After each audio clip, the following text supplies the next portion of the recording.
Tudo bem com você? Mais um vídeo que estamos gravando aqui para a nossa playlist da psicanálise.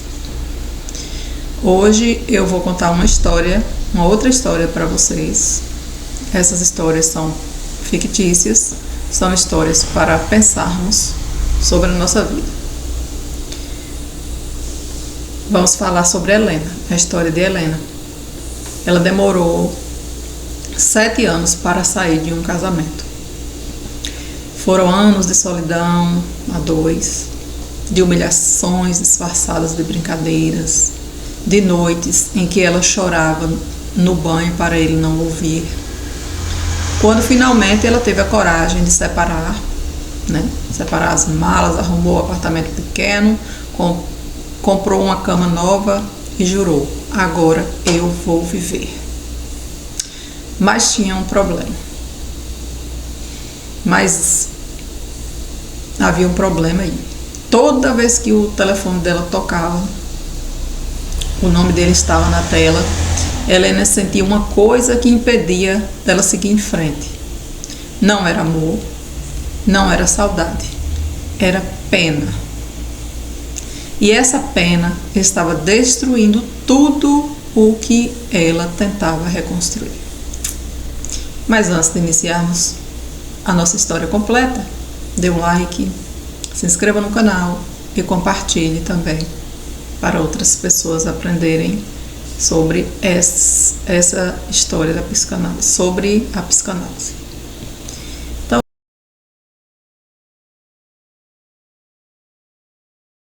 vamos ver o casamento de Helena. Vou te contar desde o início. Ela conheceu Marcos no último ano da faculdade. Ele era charmoso, atencioso, fazia questão de levar flores. Nos primeiros meses parecia um sonho, mas o sonho foi virando um pesadelo devagar. Marcos começou a criticar as roupas dela, depois as amigas dela, depois a família. Depois disse: você não precisa trabalhar, eu cuido de tudo. Mas quando ela pedia dinheiro para comprar um shampoo, ele franzia a testa. Helena foi se encolhendo, foi deixando de sair, foi deixando de sorrir, deixando de ser ela. Aí, quando foi num dia de terça-feira, aconteceu um estopim. Uma terça-feira qualquer. Marcos chegou bêbado, quebrou um copo e disse que ela era inútil. Nesse dia, aconteceu algo, Ela disse: chega, não dá mais para seguir nesse casamento. No dia seguinte, enquanto ele estava trabalhando, ela chamou uma amiga, alugou uma van e levou as roupas, os livros e sua gata Lula. O divórcio foi rápido. Marcos tentou se fazer de vítima, disse que ela estava exagerando, que nunca fez nada demais. Helena não discutiu. Assinou os papéis, pegou as chaves do apartamento novo. Ela achou que a partir daí tudo seria fácil. Achou que o difícil era sair. Já que ela saiu, agora tudo seria às mil maravilhas. Só que acontecia alguma coisa com Helena. A pena veio antes da liberdade. Uma semana depois que ela havia mudado, Marcos mandou mensagem: você me abandonou, eu estou destruído, não como, não durmo, você destruiu minha vida. Helena leu aquilo e sentiu um nó na garganta. Não era culpa, não era remorso, era pena. Aí ela respondeu: você precisa comer, vou te levar uma marmita amanhã. A amiga dela quase infartou. Helena, ele te humilhou por anos. E você ainda vai levar a marmita para ele? Helena sabia que a amiga tinha razão, mas o peito dela doía. Doía imaginar Marcos sozinho, triste, largado. Ela se lembrava do começo, do sorriso, das flores. Aí falava: ele não é mau, ele só é infeliz. Só que aí, a partir desse ponto, Helena resolveu procurar análise. Ela sentou no divã e disse: eu não entendo. Ele me fez tanto mal, por que é que eu sinto pena dele? Aí a analista fez uma pergunta simples para ela: Helena, o que você sente quando sente pena dele? O que de fato é que você sente? Então isso gerou um silêncio. Depois ela respondeu: raiva. Bem baixinho ela falou isso, bem baixinho. Uma raiva enorme. Mas eu não posso sentir raiva, porque raiva é feio. Raiva é coisa de gente ruim. Aí a analista anotou isso. Aí disse algo que Helena não esqueceu mais. Quem te ensinou que sentir raiva é ruim? Aí Helena pensou, meditou e lembrou da mãe, né? Que nunca levantava a voz.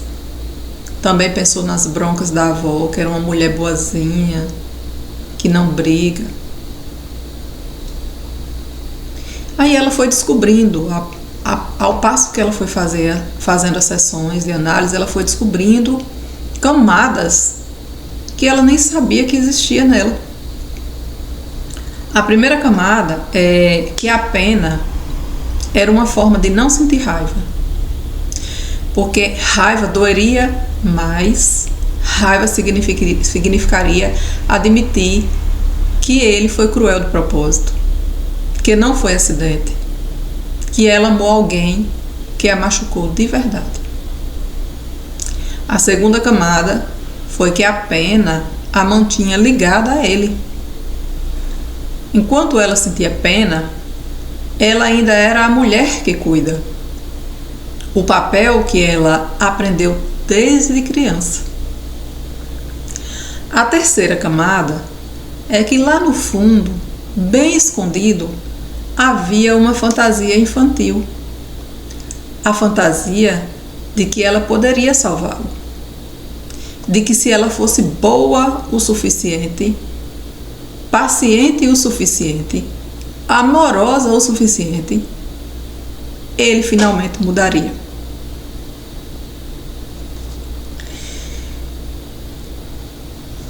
A analista pontuou: Helena, você não é salvadora de ninguém. Você mal está se salvando. Então, houve uma virada a partir daí. Helena chorou muito. Não foi um choro de tristeza, não. Foi um choro de alívio. Ela entendeu que sentir pena não era generosidade. Era um sintoma. Era o jeito que ela encontrou para não encarar a verdade. Marcos não iria mudar. Ele não precisava dela. Ele só precisava de alguém para maltratar. Então Helena, a partir daí, parou de levar a marmita, parou de responder mensagens, parou de perguntar sobre ele para as amigas em comum. Isso doeu muito, muito mesmo. Doeu muito nos primeiros dias. Ela se sentiu egoísta, fria, cruel. Mas a analista foi mostrando para ela, né, que ela estava se protegendo, ela não estava sendo cruel. São coisas bastante diferentes uma da outra. E isso foi... A analista foi ajudando ela a perceber isso. Então, Ela bloqueou o número do celular, tremendo ainda, mas ela conseguiu fazer isso. Hoje, Helena não sente mais pena de Marcos. Ela também não sente mais raiva dele. Não sente mais nada disso. O que ela sente hoje é alívio. E ela disse que é a maior conquista da sua vida. Ela aprendeu que compaixão não é assumir a dor do outro. Compaixão é reconhecer que o outro sofre, mas que essa dor não é sua para carregar. Helena ainda tem dias difíceis. Ainda pensa nele de vez em quando. Mas agora ela respira fundo e diz para si mesma: eu não sou responsável pela felicidade de ninguém, nem pela infelicidade. E então ela toma um café, pega a gata Lola e segue o seu dia. Se você se parece com Helena, se você sente pena de quem te faz mal, talvez não seja amor que te prende.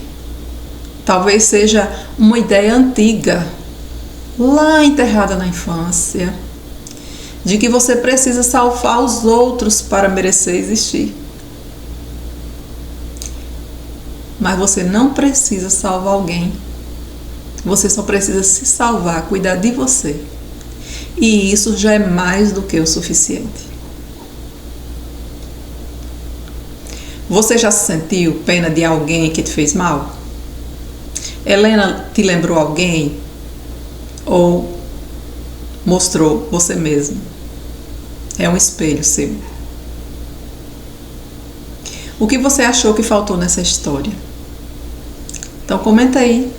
E se você acha que você é muito parecida com Helena e não consegue se desligar desse ciclo, procure análise para que você consiga lhe entender e consiga lhe encontrar para sair desse ciclo. Muito obrigada por você assistir e até nosso próximo vídeo.